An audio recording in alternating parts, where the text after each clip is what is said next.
100 matter ಹಾಕೋತಾ ಇದೀನಿ every day. ಆಯ್ತು 5:45 6 ಗಂಟೆ ತನಕ ಕೂತ್ಕೋತಾ ಇದೀನಿ. ಇನ್ನೆಷ್ಟೊತ್ತು ಮಾಡಕ್ಕಾಗತ್ತೆ? 4:45 ಕೋರ್ಟ್ ಕ್ಲೋಸ್ ಆಗುತ್ತೆ. RSN ಓಲ್ಡ್ ಮ್ಯಾಟರ್ಸ್ ಇದೆ. I have to reach. No, please understand. 1:15 1:50 1:45 2 ಗಂಟೆ ತನಕ ಕೂತ್ಕೋತೀನಿ. ಲಂಚ್ ಅವರ್ ಅರ್ಧ ಗಂಟೆ ಸ್ಕಿಪ್ ಮಾಡಿ. ಕೇಳ್ರೆ ತಮಗ್ ನೇರವಾಗಿ ಕೇಳ್ತಾ ಇದೀನಿ, ತಮ್ಗೆ ಹಣ ಕೊಟ್ಟು ಕೇಸ್ನ ಎಂಗೇಜ್ ಮಾಡಿದ್ರೋ ಇಲ್ಲ ಸುಮ್ನೆ ಪುಕ್ಕಟ್ಟೆ ಮಾಡ್ತಿದಿರೋ? ನಾನು ಕೇಳಿದ ಪ್ರಶ್ನೆ ಅದಲ್ಲ. ದುಡ್ಡು ಕೊಡ್ತಾನೆ ಮಾಡಿದ್ರು, ಮತ್ತೆ ತಾವ್ ಯಾಕೆ ಬರ್ಲಿಲ್ಲ ಕೋರ್ಟ್ಗೆ? ಆಫೀಸ್ ಅಬ್ಜೆಕ್ಷನ್ ರೈಸ್ ಆಗಿತ್ತು. ಆಗತ್ತೆ, ನೀವು ಸರಿಯಾಗಿ ಹಾಕ್ತಿದ್ರೆ ಆಫೀಸ್ ಅಬ್ಜೆಕ್ಷನ್ಸ್ ರೈಸ್ ಮಾಡ್ತಾರೆ. ಸರ್ಟಿಫಿಕೇಟ್ ಕಾಪಿ ಲಾಸ್ಟ್ ವೀಕ್ ತಂದು ಕೊಟ್ರು, ಅದನ್ನ ಸ್ಟಿಚ್ ಮಾಡಿ ಇಟ್ಬಿಡಿ. ಅದನ್ನೇ ಅವ್ರಿಗೆ ಹೇಳಿ, ನೀವು ಅವ್ರಿಗೆ ಹೇಳಿ, ನೀನ್ ಸರ್ಟಿಫೈಡ್ ಕಾಪಿ ತಂದು ಕೊಟ್ಟಿಲ್ಲ, ಅದಕ್ಕೆ ಜೈಲಲ್ಲಿ ಇದೆಯಾ ಅಂತ ಹೇಳಿ. ನಿಮ್ಗೆ ಹಾಕುವಾಗ ನಿಮ್ಗೆ ಗೊತ್ತಿರಲ್ವಾ ಸರ್ಟಿಫೈಡ್ ಕಾಪಿ ಬೇಕು ಅಂತ? ಕೊಡ್ತೀನಿ ಅಂತ ಹೇಳಿ ನಾನು ಪ್ರಶ್ನೆ ಕೇಳಿದ್ದೇನೋ, ನಿಮಗ್ ಗೊತ್ತಿತ್ತು ತಾನೆ ಸರ್ಟಿಫೈಡ್ ಕಾಪಿ ಹಾಕ್ಬೇಕು ಅಂತ? ಯಾಕೆ ಹಾಕದ್ರಿ ಹಂಗಂತ? ಕೊಡ್ತೀನಿ ಅಂತ ಹೇಳಿದ್ರು. No no no no urgency, let him be there. One fresh matter tomorrow, my lordship. 138 proceedings. ಇರಮ್ಮ. Ready to comply the officer, any condition. No, you first comply the officer objection, then only it will be moved. Last week I have already complied, lordship. If there is again office objection, then I will impose cost. Please understand. No. Okay. I have already complied. All right, ಮಂಗಳವಾರ ತಗೊಳ್ಳಿ ಅದನ್ನ. MEC ಅಲ್ಲ, ಅದು IPC offence ಅಂತ ಓಡೋಗ್ಬಿಟ್ಟಿದ್ನಲ್ಲ. Bond amount ಎಷ್ಟಿದೆ? You look into the file and then say pay the entire bond amount and then come. Then only it will be taken up. No necessary application under section 442.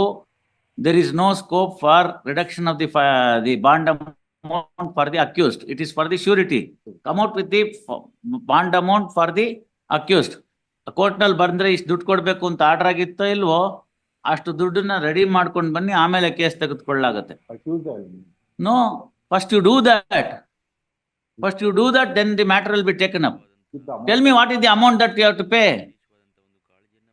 ಹೋಗಿ ನೋಡ್ಕೊಂಡ್ ಬನ್ನಿ, ಅವೆಲ್ಲ ನಾನು ನೋಡ್ಕೊಂಡ್ ಬಂದ್ಮೇಲೆ move ಮಾಡಿ.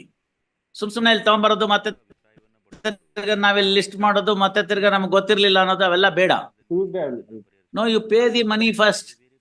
You pay the money and then come. You don't know what is the amount now. I'll tell you what is the amount. The bond amount will be 50,000 rupees. Can you bring that 50,000 rupees on Tuesday? Then only he will be released, not otherwise. ನೀವು ಅದೆಲ್ಲ ನೋಡ್ಕೊಂಡು ಬನ್ನಿ. ಹಂಗೆ ಹೇಳಿದ ತಕ್ಷಣ ನೀವು ಬೇಡ ಇನ್ನೊಬ್ಬರನ್ನ ಇಟ್ಕೋತೀನಿ ಅಂತ ನೀವು ಹೋಗಿ ನೋಡ್ಕೊಂಡ್ ಬನ್ನಿ, ಅದೆಲ್ಲ ಕೇಳ್ಕೊಂಡು ಬನ್ನಿ. ಫೈಲ್ ನೋಡಿ, ಬಾಂಡ್ ಅಮೌಂಟ್ ಎಷ್ಟಿತ್ತು ಅಂತ ನೋಡಿ, ಎಲ್ಲ ತಯಾರಿ ಮಾಡ್ಕೊಳ್ಳಿ. ಅವ್ನಿಗೆ ಹೇಳಿ ಇಷ್ಟು ದುಡ್ಡು ಕೊಟ್ರೆ ಬಿಡ್ತಾರಪ್ಪ ಹೊರಗಡೆಗೆ, ಇಲ್ದೇ ಬಿಡೋದಿಲ್ಲ ಅಂತ. ಆಗ ಅವ್ನು ಹೇಳ್ತಾನೆ, ನೀವು ಬೇಡ ಸರ್, ಇನ್ನೊಬ್ರು ಲಾಯರ್ ಮ್ಯಾನೇಜ್ ಮಾಡ್ತೀನಿ. Tuesday, Wednesday, kindly. By that ಮಾಡ್ಕೊಂಡು ಬನ್ನಿ ವಕೀಲ್ರೆ, ಮಾಡ್ಕೊಂಡು ಬಂದು ಮೂವ್ ಮಾಡಿ.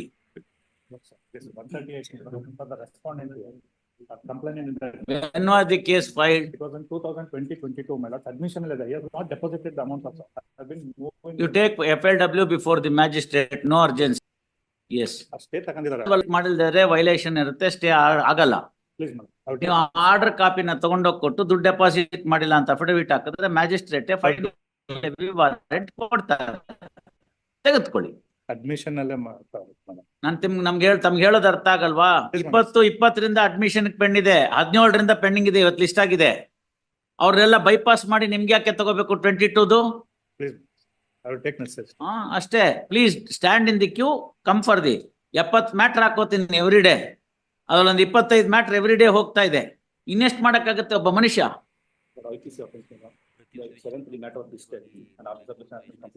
ಬರುತ್ತೆ, ನಿಧಾನಕ್ಕೆ ಬರುತ್ತೆ. If you have complied the office objection, it will come in the queue. Don't no need to move. Yes. No, it will not be listed in that fashion. ನಾನು ನಿಮ್ಗೆ ಹೇಳಿಲ್ಲ ಆಫೀಸ್ ಅಬ್ಜೆಕ್ಷನ್ ಹಾಕ್ಬಿಟ್ಟಿಡು ಅಂತ. Yes. My lord, ಇದು RSC for final hearing. Which year, ma? 2009, man. No urgency for 9. I am having 5, 6, 7.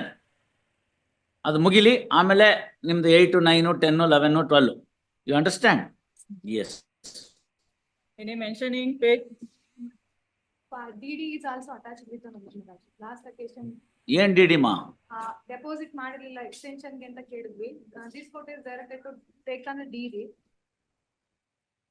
DD is attached with the memo, Manashi. ಆಯ್ತು, ಬರುತ್ತೆ ಬಿಡಿ ನಿಧಾನಕ್ಕೆ. Warrant ಇಲ್ಲ, ವಾರೆಂಟ್ ಆಗಿದ್ರೆ ಹೇಳಿ ದುಡ್ಡು ಕಟ್ಟಿದ್ದೀನಿ ಅಂತ, ಇದನ್ನ ತೋರಿಸಿ, ಕಾಪಿ ತೋರಿಸಿ ಕಟ್ಟಿದ್ದೀನಿ ಅಂತ. ಕಟ್ಟಿಸ್ಕೊಳ್ಳೋಕೆ ಡೈರೆಕ್ಷನ್ ಎಕ್ಸ್ಟೆನ್ಷನ್ ಟೈಮ್ ಅವ್ರು ಕಟ್ಸೋದ್ ಬೇಡಮ್ಮ, ನೀವು ಇಲ್ಲಿ ಕೊಟ್ಟಿದ್ದೀವಿ ಅಂತ ಫೋಟೋ ಕಾಪಿ ಹಾಕಿ ಮಾಡೋಣ. Yes, next. Lordship, 138 case, 188 case, Office of Justice complaint ಮಾಡಿದೀನಿ. IA for continuation delay ಇದೆ. Stay for ಯಾವತ್ ಫೈಲ್ ಮಾಡಿದ್ದಮ್ಮ?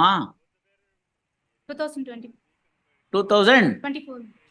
ಯಾವತ್ತು ಡೇಟ್ ಕೇಳ್ತಾ ಇದ್ದೀನಿ. March 13, my Lordship. ಮತ್ತೆ ಇಲ್ಲಿ ತನಕ ಯಾಕೆ ಬರ್ಲಿಲ್ಲ ಕೇಸು? Office of Justice ಇದು ಕಂಪ್ಲೇಂಟ್ ಮಾಡಿ. ಮತ್ತೆ ಅದ್ ನಿಧಾನಕ್ಕೆ ಬರುತ್ತೆ ಬಿಡಿ. Check bounce case, now we are the accused. I filed appeal. Reopening day. The ಹಾ? reopening day I filed 20 days back. ಬರುತ್ತೆ. It will be listed. They are intending to take the FLW and Pay the money. I Two was ready courts to have- pay deposit. Two courts have held you as a convict. You pay the money, avoid the warrant. Yes. Review petition, my Lordship. Don't make a party feel, review ಏನೋ? petition allow ಆಗಿದೆ madam. Madam, ನಾನು party ಮಾಡಿ review petition hello ಆಗಿದೆ ಏನೋ? 3124 ಅಲ್ಲಿ review petition Lordship. Article bank ಅಲ್ಲಿ ಪ್ಲಡ್ ಮಾಡಿದ್ದಾರೆ. ನನ್ನ ಪಾರ್ಟಿನೇ ಮಾಡಿ Review petition ರೀ. ರಿವ್ಯೂ ಪಿಟಿಷನ್ ಫೈಲ್ ಮಾಡಿ ಕಂಪ್ಲೇಂಟ್ ರಿವ್ಯೂ ಪಿಟಿಷನ್ ಫೈಲ್ ಮಾಡಿದ್ದಾರೆ. ಅದು ಆರ್ಟಿಕಲ್ ರಿಲೀಸ್ ಎಲ್ಲಿ ಮಾಡಿ ಬರುತ್ತೆ ಕ್ರಿಮಿನಲ್ ಕೇಸಲ್ಲಿ? ಅಲ್ಲ ಕ್ರಿಮಿನಲ್ ಅದು ಅಪೀಲ್ ಪಿಟಿಷನ್ ಮೇಲೆ ಅಲ್ಲ ಇವ್ರೆ ರಿವ್ಯೂ ಪೆಟಿಷನ್ ಎಲ್ಲಿ ಬರುತ್ತೆ ಕ್ರಿಮಿನಲ್ ಕೇಸಲ್ಲಿ? ರಿವಿಷನ್ ಪಿಟಿಷನ್ ಬಾಯಿಗೆ ಬಂದಿದ್ದೆಲ್ಲ ಹೇಳ್ತಿರಲ್ಲ, where is the question of review in a criminal petition? No question of any review. ಅದ್ರಲ್ಲಿ ಇಂಪ್ಲೀಡಿಂಗ್ ಅಪ್ಲಿಕೇಶನ್ ಹಾಕೊಂಡಿದ್ದೀನಿ. ಪಿಟಿಷನ್ ಇಸ್ ಅಲೋ ಆಗಿದೆ 3124 ಅಲ್ಲಿ. ನನ್ನ ಪಾರ್ಟಿನೇ ಮಾಡಿಲ್ಲ review criminal Challenge it in the Supreme Court. I can't do anything. If the order has been passed by this court, it can't be recalled by this court.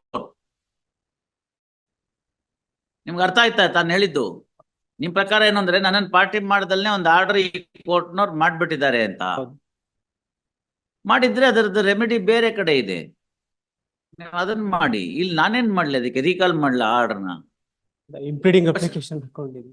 ಅಲ್ಲ ಇವರೇ matter ಮುಗ್ದೋಗಿದ್ಯಲ್ಲ, ಹೌದು, ಮುಗ್ದೋಗಿದೆ. ಮುಗ್ದೋಗಿರೋ matter ಅಲ್ಲಿ ಏನ್ ಇಂಪ್ಲೀಟ್ ಮಾಡ್ತೀರಿ? You understand that? Do whatever that is necessary. Permission, please. DVAC proceedings was initiated by the respondent herein. That was interim maintenance was granted. Whereas I have filed a suit for declaration of nullity of marriage because she is having a living spouse at the time of entering into marriage with me. That suit has been decreed and nullity is declared. Hence, that revision may kindly be posted before the court for consideration of When interim. did you file? It was filed on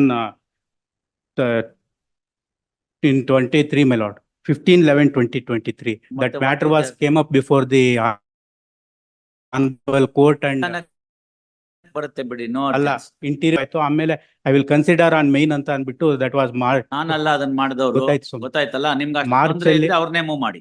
ದಯವಿಟ್ಟು ಸ್ವಾಮಿ No, no. ರಿಕವರಿಗೆ proceedings ಇಲ್ರಿ. ಇದೆ. ನಿಮ್ಗೆ ಆತರ ಏನಾದ್ರು ತೊಂದ್ರೆ ಇದ್ರೆ ಯಾರ ಆತರ ಆರ್ಡರ್ ಮಾಡಿದ್ರು ಅವ್ರನ್ನ ಮೂವ್. ನಿಮಗೆ ಮಾಡಿದ್ರಿ ರಿಲೀಸ್ ಮಾಡಿ ಹೋಗ್ಬಿಟ್ರಿ ಅಂತ. ನೆಕ್ಸ್ಟ್ ವೀಕ್ ಅಲ್ಲಿ any date may be. I am telling you that is the shortest date I can give you. If you want you can have it. ಬೇರೆ ಮ್ಯಾಟರ್ಸ್ ಎಲ್ಲ ತುಂಬಾ ಲಿಸ್ಟ್ ಆಗಿದೆ. 100 ಮ್ಯಾಟರ್ ಹಾಕೋತಾ ಇದೀನಿ ಎವ್ರಿ ಡೇ. ಆಯ್ತು. 5:45 6 ಗಂಟೆ ತನಕ ಕೂತ್ಕೋತಾ ಇದೀನಿ. ಇನ್ನೆಷ್ಟೊತ್ತು ಮಾಡಕ್ಕಾಗತ್ತೆ? 4:45 ಕೋರ್ಟ್ ಕ್ಲೋಸ್ ಆಗುತ್ತೆ.